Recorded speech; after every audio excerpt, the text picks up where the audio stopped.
The US is ramping up pressure on Cuba after months of threatening military action and regime change, as well as expanding sanctions and the imposition of a fuel blockade, all aimed at speeding up economic collapse on the communist island.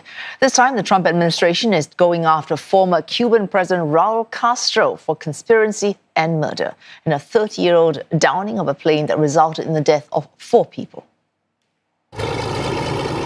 In 1996, 2 civilian planes used by a Miami-based group of exiles named Brothers to the Rescue were shot down by the Cuban Air Force.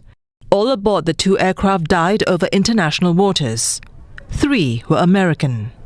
Raul Castro was Cuban defense minister at the time.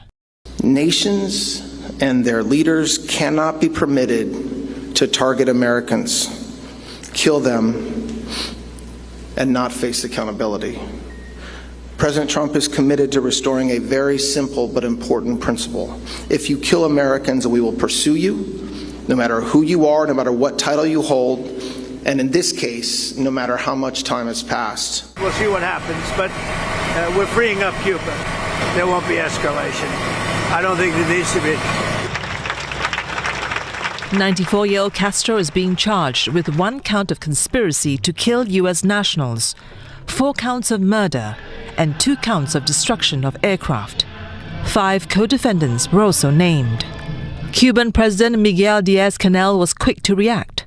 He sees the case as a political maneuver without legal basis, an excuse to justify military action against the only communist country in the Western Hemisphere. That sentiment echoed by other Cuban officials.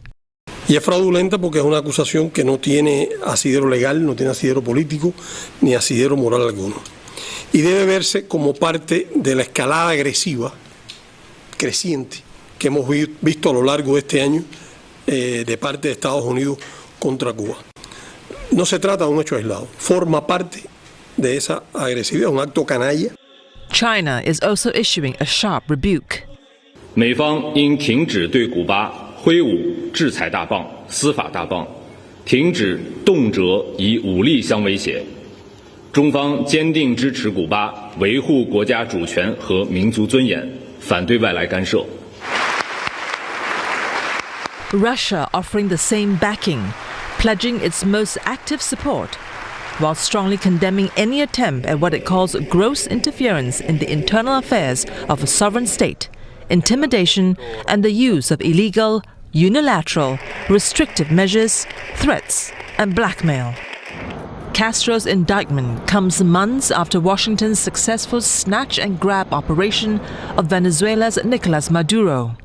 Observers say Washington may be looking to Cuba to give the White House a similar win as the U.S. heads for midterm elections with an electorate already weary of war and conflict. More Kate Fisher is tracking developments for CNA Live from Washington, D.C. Kate, this is just the latest salvo from the Trump administration after months of threats, sanctions, economic moves. What is the Trump administration hoping to achieve with this indictment of Raul Castro? Well, as you say, I think it is a further extension and expansion of that broader policy of putting pressure on the Cuban government. We've already seen, as you say, a blockade on oil. The country's power supplies are virtually non-existent. Their economy is in free fall. And this is the latest way that the Trump administration is applying pressure on the Castro regime. As you say, there is, of course, the shadow of what happened to Nicolas Maduro in Venezuela hanging over this. He was also indicted by the US government, and then US special forces went into Caracas and actually took him from his bed. And now there's certainly the thought that that could potentially happen now to Raul Castro. As for why it's happening, I think it is clear that the Trump administration is taking a very hard line against the Cuban, the Castro regime. Marco Rubio, the Secretary of State for the United States, is the son of Cuban immigrants, and he takes a very hard line on this. And of course, the concern is, though, Cuba is different from Venezuela, and this kind of really sustained pressure against its leadership could backfire potentially in that it may increase nationalist sentiment amongst the Cuban people. But it is clear at the moment they are the ones that are suffering through all of this because, of course, they are living in a country with very scarce power and an economy that is failing. Okay, Marco Rubio, you mentioned, he's just one of around 3 million Americans of Cuban origin living in the United States. So it does matter what they think and what the large American public think about what's happening in Cuba. Absolutely. And this has been hugely popular amongst that population. Particularly they're largely centered in Florida, which is where Marco Rubio is from, and in Miami. And yesterday, when these charges were announced, there was enormous joy and celebration amongst that community. And there is no doubt that it really cements Trump's popularity and his government's popularity amongst that voting bloc. There is no doubt.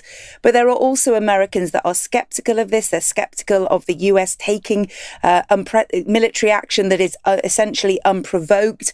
There are those that think the US should not be going into other countries and deciding to seize leaders and former leaders.